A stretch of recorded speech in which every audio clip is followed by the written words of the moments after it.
Bab 77. Setelah makan siang, Tuan Tua, Jacob, sudah berpakaian rapi dan mendesak Charlie untuk berkata, "Charlie, cepat bersiap-siap. Kendarai mobil baru kami dan ikuti saya ke Antique Street.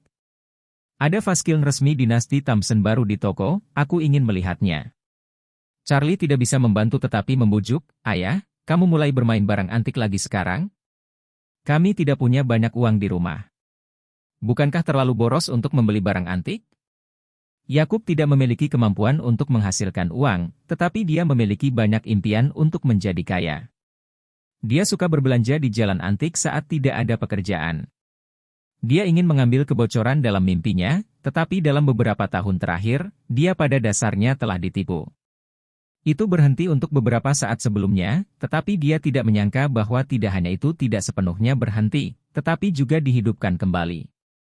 Melihat bahwa Charlie bahkan berani menunjuk padanya, Jacob dengan dingin mendengus dan berkata, "Jangan bicara terlalu banyak omong kosong, kirim saja aku." Charlie tidak punya pilihan selain melawannya, jadi dia harus mengantar Jacob ke Antique Street. Aurous Hill adalah kota bersejarah yang terkenal. Itu terletak di jalan antik di luar tempat yang indah. Itu juga terkenal di Cina. Pedagang barang antik dan pembeli dari seluruh negeri berkumpul di sini. Dinas pariwisata setempat juga memanfaatkan tren tersebut dan menghabiskan banyak uang untuk merenovasi jalan antik dan mengubahnya menjadi objek wisata. Ketika dia tiba di Antique Street, Jacob datang ke pintu sebuah toko barang antik dan menjelaskan kepada resepsionis bahwa dia ada janji. Sangat nyaman untuk mengundang dua orang ke ruang VIP di belakang untuk melihat barang. Charlie hendak mengikutinya, tapi Jacob berbalik dan berkata, "Jangan ikut. Kamu tidak bisa memahaminya bahkan jika kamu masuk. Tunggu aku di pintu ruang VIP." Charlie mengangguk, "Aku kenal ayah." Dengan tangan di punggung, Jacob mengikuti staf resepsi ke ruang VIP, dan Charlie duduk di ruang tunggu. Beberapa menit kemudian, Charlie tiba-tiba mendengar suara garing datang dari ruang VIP. Kemudian, Charlie melihat ayah mertuanya yang sudah tua keluar dengan panik. Dia masih bergumam, "Sudah berakhir, sudah berakhir. Ini sudah berakhir." Charlie buru-buru berjalan ke depan dan melihat ke belakang Jacob. Dia melihat botol keramik yang tinggi dan tipis jatuh menjadi dua di atas tanah, dan masih banyak pecahan keramik kecil di tanah. Melalui pecahan-pecahan itu, samar-samar kita dapat melihat bahwa yang rusak itu adalah botol pegas Jade Pot dinasti Thompson. Dia telah berada di keluarga Wade sejak dia masih kecil, dan dia juga sangat berpengetahuan. Anda dapat melihat sekilas bahwa botol ini adalah barang antik asli, dan bukan masalah besar untuk menjualnya hingga jutaan di pasaran. Tampaknya Yakub kali ini telah menyebabkan bencana besar. Di ruang VIP, seorang pria paruh baya berkata dengan wajah gelap, "Tuan Wilson, botol pegas Jade Pot kami setidaknya berharga 5 juta.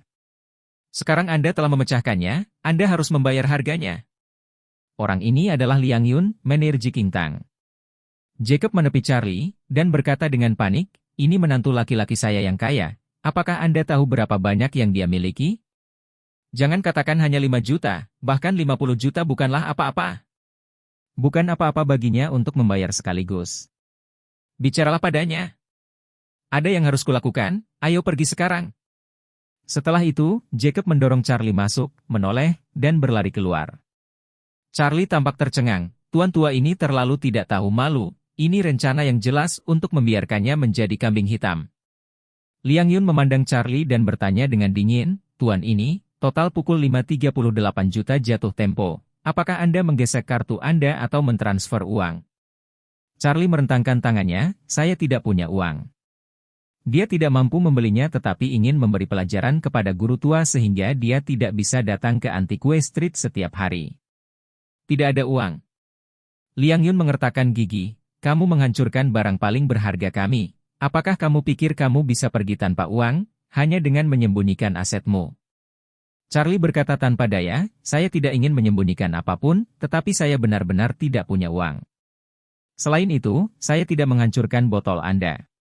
Mengapa Anda harus membuat saya membayar?" Bab 78. Liang Yun kurang beruntung, bukankah itu ayah mertuamu? Charlie mengangguk, "Itu dia, ini ayah mertuaku, bukan aku. Siapapun yang memecahkannya, temukan dia untuk membayarnya." Liang Yun kesal beberapa saat, tapi apa yang dikatakan Charlie juga masuk akal. Dia tidak bisa membantu tetapi memintanya untuk membayar kompensasi, jika tidak, papan nama Ji Qingtang akan rusak. Jadi dia buru-buru berkata kepada beberapa orang di sekitarnya, "Kalian, cepat dan dapatkan saya kembali orang tua itu." Charlie melihat mereka mengejar tuan tua dengan tergesa-gesa, dan dia tertawa dan tidak berkata apa-apa. Faktanya, dia hanya bisa menggesek kartunya untuk membayar uang, tapi kemudian, bukankah itu lebih murah untuk tuan tua yang tidak tahu malu? Daripada itu, lebih baik membiarkan lelaki tua ini menderita. Jika tidak, jika dia bertemu hal seperti itu lagi di masa depan, dia akan menipu dia tanpa malu lagi. Semua orang Ji Qingtang dikirim dan mereka semua pergi untuk menangkap Emer Jacob. Charlie baik-baik saja sendiri, jadi dia melihat botol pecah di tanah. Botol itu tingginya sekitar setengah meter, dan sekarang telah pecah menjadi dua bagian dan tumpukan pecahan, yang sangat disayangkan. Namun, dia tiba-tiba menyadari bahwa ada sesuatu yang tampaknya tersembunyi di bagian bawah botol. Dia buru-buru meraih dan mengeluarkan sebuah kotak kayu kecil. Di luar dugaan, ada semacam misteri di dalam botol ini. Bentuk botolnya memiliki mulut kecil dan bukaan besar. Kotak kayu jelas 2 atau 3 kali lebih besar dari mulut botol. Tampaknya ini tidak dimasukkan pada tahap selanjutnya, tetapi ketika botol dibuat, kotak kayu digunakan secara langsung. Kotaknya dibuat. Dengan cara ini, kotak kayu ini seharusnya juga ditinggalkan oleh dinasti Thompson. Dia mengambil kotak kayu di tangannya dan melihatnya dengan hati-hati, lalu dengan sedikit kekuatan, dia membuka kotak kayu itu dengan sekejap. Saat kotak kayu terbuka, aroma ekstrim tiba-tiba hilang, dan Charlie menyesapnya, hanya merasa segar.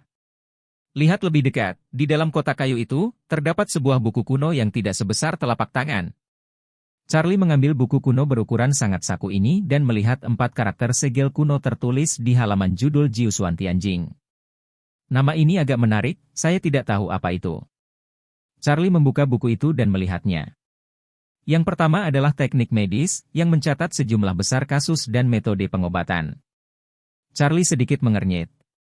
Ia juga pernah berhubungan dengan pengobatan tradisional dan mengetahui beberapa teori dasar pengobatan tradisional, namun isi yang tercatat dalam buku ini jelas jauh lebih baik daripada metode yang digunakan dalam pengobatan tradisional saat ini.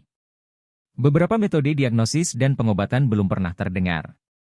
Bahkan di akhir bab teknik medis, Charlie juga melihat alkimia, efek dari beberapa pil, yang benar-benar di luar pengetahuan masyarakat yang sebenarnya. Charlie menjadi tertarik dan duduk di tanah, terus-menerus membalik. Tanpa diduga, dalam 9 sutra langit yang mendalam, terdapat juga isi ramalan Feng Shui, serta berbagai metode magis seperti pemeriksaan dan pemulihan harta karun, di samping banyak hal aneh lainnya.